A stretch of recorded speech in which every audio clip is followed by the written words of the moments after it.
Yeah. One more thing we should do is that at the end of the playtest document, Shawn put like a share feedback thing, and there's some questions that we should answer, and I think we should both answer them. Sure. For Shawn, and I think it's a good idea as well. So, first question is, did you play solo, co-op, or guided? We played co-op. What was fun, Kurt? I think working together to sort of without a dungeon master, like we're the masters of our fate, and devising the spaces where we should talk and where we should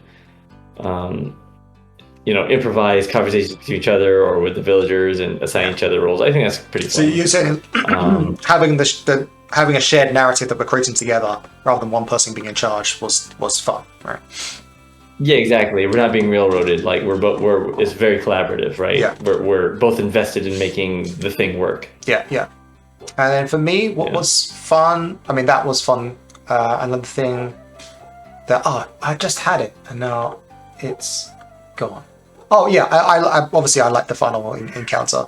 Like it was that's where I feel like the progress system really comes into fore. It's like, okay, I can make the objective be to get these people out, and the game facilitates that with like this checklist thing, right? Where if you can fill it up, then you're good to go. And then I have to survive, and it's really easy to do that on the fly. You don't have to think, oh, how does it work if I have these kind of rules in place? So that's just how the game is made. So you can always do that. And yeah, so I enjoyed that a lot. Okay, what was unfun, Kurt? I think as we're learning the system, especially because we're new to PvE style role playing, right, is essentially what we're doing. Even though I feel confident in our ability to improvise, and because we're both writers and game masters and so on, I can see it's like be really daunting if you've never done it before or you're not good at improvising. And I feel like there could be a little more structure in like an initial game. Because it's just too long. Wait. This is all hypothetical though. I'm talking about for you. What was unfun for Kurt though? You're talking about what it might be like for other people. What did you find unfun? Oh, sure. Oh, okay. So what I'm saying is, I think what wasn't fun was we got there, but it just took too long to figure some stuff out. Yeah. And maybe that's a confusion thing, but like... Oh, I see what you're saying now. Yeah, Yes. Yeah, I understand. Yeah. It's what we were saying just a second ago, literally, like, wish the narrative was better at getting us to the fun part. Of like the better part, the exciting bits. Yeah. But I like the creation of the thing, obviously, and the collaborative nature of it. But I wish it was just a bit more truncated for us, because it felt like it was too open. The sandbox was too open for me. Then the time just took too. Yeah, like narrative storytelling wise, it should have been like what would have been a better story was if we had like that encounter happened halfway through the journey, and then there was something different happening at the village, right? But instead we were just wandering. That's like our fault because we made the story, but really the game should be guiding us to make it in that way, to make it as fun as possible, is what you're saying, right?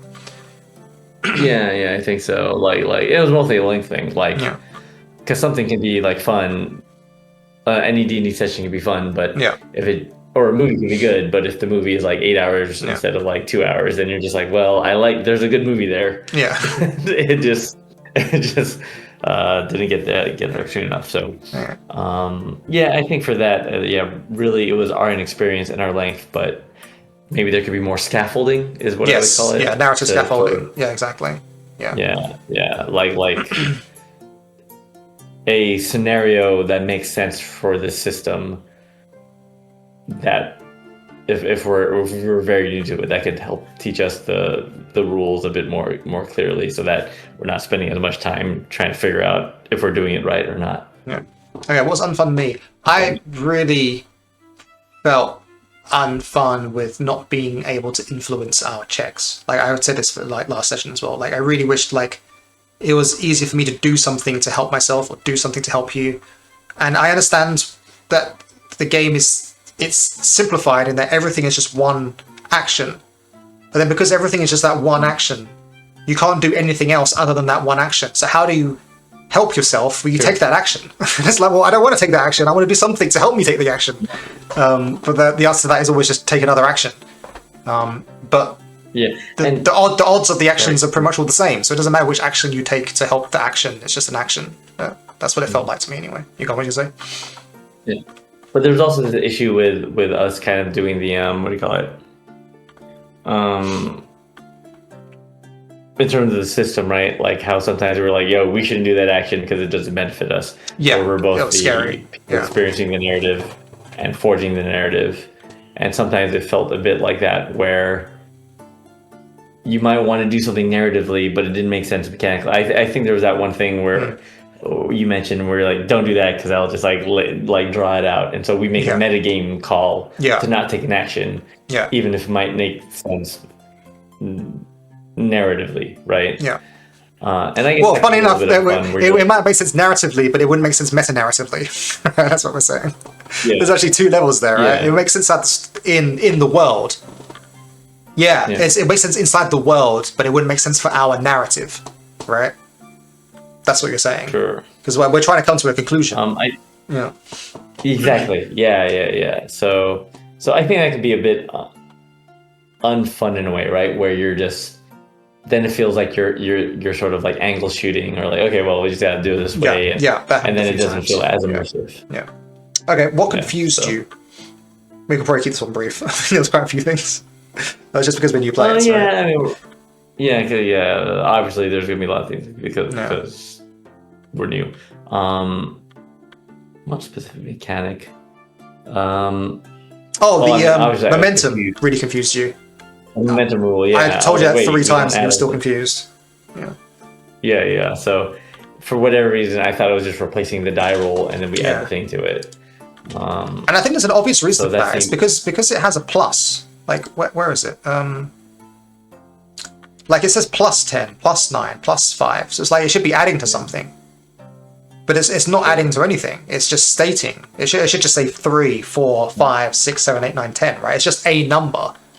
That's used for your result. You have negative momentum. So right. That's why well, I would still put a number and then put negative underneath it. Like you didn't have to have the plus at the top.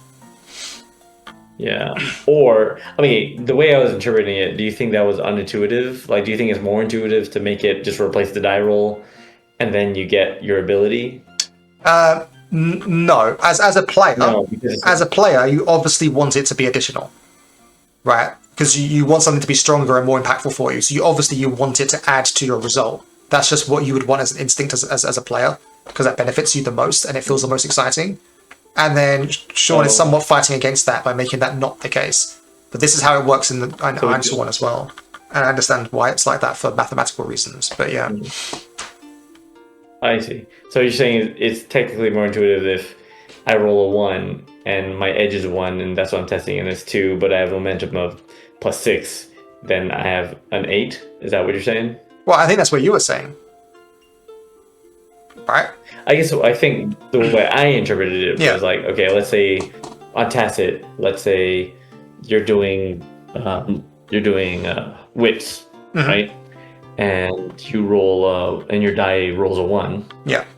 And you have momentum 5. Yeah. The way I thought it was gonna be was instead of rolling a 1, you replace it with the 5, and then you add the wits. And you add the wit. So that you have a total of 8. Right, yeah. Sure. I mean, there's multiple different ways it could be, and that is one of them. Yeah, that is. Well, and if you're gonna burn and the thing and because it's like it's a reset mechanic. I would almost just prefer that because then it feels better, right? To play, I'm gonna use it all, especially because you have the choice. Like if you're gonna use it all. I mean, fundamentally, what you're saying is yeah, no, it doesn't matter. We don't go too deep on this, but I'm just saying that this system works the way it works, and your one works the way it works, but your one just means you need less momentum to get the result that you want earlier, but you gain the benefit of your approach, right? Oh, I found the compromise. There's a momentum reset. Like the start of an adventure, you start at +2. And But see, that's a way that Shawn can scale the system. He's probably not going to change this because this is the way that Ironsworn works. But if I was making this game with you, I would probably agree with you and be like, yeah, they should add. And then you can just control, like if there's only a certain amount of momentum that you want to have in the game, you can just set this lower. Like the game would be the same balance as it is now. If you set this value lower, the reset value lower, and you get to add to the result instead of just replacing it. And I do like that better because then your approach is still coming to benefit, right? Like when your momentum is the way it is right now, it doesn't make a difference if you burn your momentum with an edge check or wits check if I'm passive, right? But with your version, exactly. it does matter. Yeah, and I think that's what I'm kind of getting at. Like if I have more wit or more iron or whatever, I want to feel like I'm getting that advantage. But with momentum, it just feels like a flat thing. Yeah, cool. Okay, what was missing? Keeping in mind the incomplete nature of themselves. I think we've already kind of been over this. It's kind of like some kind of like stronger narrative structure somehow to like how to have a good time with the system, right? Yeah, I would just strongly prefer if this is your first time playing offering I mean, and maybe that's against the nature of what this kind of thing is. Yeah. But I would want to choose your own adventure structure that could be wrapped up in 2 hours that takes me through a variety of checks and tells me this is exactly what happens. Yeah. This is how you resolve this. I think that might be part of the feedback as well, is that the progress, I don't know if we were doing it wrong, but the 10 progress bar for like a formidable quest where you're filling up one box every time when you make progress, it's going to take ages. It just takes so long. And I just want it to be, I want the checks to be more impactful and then you make less of them rather than lots of them and Yeah. Okay. What are the random tables? Like sorry. Yeah. Yeah, like essentially, I want to experience what Shawn thinks his ideal short introductory session is, right? Yes. Like I want Ira starter decks. Yeah. I want a starter deck version of this game. Yeah. That if I'm new to it, what I does that experience? Yeah, I think to be as charitable as Shawn as possible is he posted this on his Discord, and so I think he's relying on people that are more experienced with Ironsworn to play this and do playtests, and we're like newbies. But I did tell him we're newbies, and this is probably still useful feedback for that reason. And sure. Yeah, exactly. Okay, were the random tables in the codexes useful and inspirational? I would give that like a 200% yes. They were fantastic. Yeah. Were the outcomes too harsh for your character? Too easy or about right? I know what I'm going to say. What are you going to say? You were doing fine, it seemed like sometimes. I felt like it just always kind of felt like there were like a lot of misfortunes happening. Yeah. It was always kind of mixed. Yeah. And maybe that's okay. Maybe that's just a new thing that forces you to think creatively because you're just like, well, especially if you don't have, the dungeon, a game master educating or whatever, or making decisions on your behalf on how the world reacts, constantly forcing you to think about the positives and negatives of stuff that's important, but also just felt like sometimes like, man, there's so many misfortunes that are happening, and I guess we have to say that these are bad things that are happening, but I don't know. It's hard to say whether or not that's a good or bad thing yet without more experience, I guess. I think fundamentally, I can say that the outcomes are too harsh. Just like on an actual reading, like you can just read it. Like, look at this outcome here. Trigger a crisis. A fateful event threatens your legacy. If you undertake a quest to oppose this crisis, earn 2 boons. If not, clear legacy. Lose 2 legacy. So we the last 3 sessions, we did a whole quest, and that earned us 3 legacy. And then you could make 1 check and get a miss, and that would be enough potentially to trigger a crisis. Now, obviously, you don't have to pick that. You could pick something else. But the fact that this is an option for every check ever, and it only costs 3, that just seems like that's just way... Like, why would I ever consider this? It's just, like... I guess it's as a way for you to add drama whenever you want it. But I feel like that this kind of thing should be reserved for when a quest fails. Or when a challenge fails, not for like every check you ever make, consider triggering a crisis. Sure. Like I think this is like just too much, and I wish there was other options here, instead. And also, yes, I felt like it was too punishing. Like I was really struggling. Like the lose position, when you tempt fate. I mean, I guess it makes it exciting, doesn't it? It's really hard to point it down, but I mean, you can watch the thing to see where we were struggling or what was going on. Yeah. And also, as you noted, like, you don't ever really have to choose it, right? So, like, what in the game mechanics forces you to choose to trigger a crisis? Yes. Like, for example, what's the name? There's like that magic card, right? That says like it had like 4 things, and then like you have to keep doing them. Demonic Pact. You know what I'm talking. Sure, like demonic. Like, should there be a demonic pact thing where when you suffer the misfortunes, you have to cycle through them? Yeah, for those that don't know. After you've chosen everything, then you have to trigger a crisis at some point. Like, is that a mechanic that? Yeah, exactly. So at the beginning of your upkeep, choose one that hasn't been chosen, and they are opponent loses 2 cards, draw cards, full damage, and then one of them is you lose the game, which is terrible. So as you keep this thing around, you keep choosing options, and then one of them is terrible. But you can obviously choose it last. So yeah, you're right. I don't know how that would work, but I agree with you 100%. Like, I think that's kind of what the clocks are for as well. So I just feel like this thing should be somewhere else in the game. Like, things like that. There should be like, I'm sure Shawn's got a flowchart somewhere of like how the game works. And I feel like that option should be somewhere else on the flowchart. And less misfortunes, please. Or one of these things needs less misfortunes somewhere. Yeah. Basically what I mean, right? Yeah, 100%. Sometimes we're going through, we're just kind of like, well, I guess we just mark impacting or lose momentum again. But if we didn't have to choose trigger crisis... Oh, yeah, you're right. That is different. Yeah, no, I see what you're saying. Yeah, you're right. Yeah. Yeah, I understand. Yeah. I think... wait, I think that is in the game, right? One sec. Where is it? Yeah, because... where's our character sheets? They're here, aren't they? Like, if we fill up these things, health, spirit, and supply, well, then we can't mark an impact anymore, right? And it's, but you know, we could still, I'm just thinking, like, what if you gain 3 misfortunes and you can't mark an impact and you can't lose momentum? Then you've got 3 left and you have to take a crisis. But that's not true, because you can face a setback. What if you already got a setback? Your impact's all marked, momentum's all marked, you're already facing a setback. And then you have 3 to spend, and you're like, you can't take on another challenge, and you can't. But I feel like to get that point is going to be like so far down the road that it. Yeah, I prefer your idea of the sort of counting. Yeah. Also, if you're like burned out on your impacts, are you in any position to undertake a quest to oppose? Yeah, I don't know. I think the answer's no to that. Yeah. Okay. So, how many boons did you acquire? Say boons per hour. I think we ended up with like 4 or 5. And we did that in like 5 hours ish. Sure. So there was 1 per hour, but it was all backloaded. We didn't get 1 per hour. We gained 5 in 5 hours, right?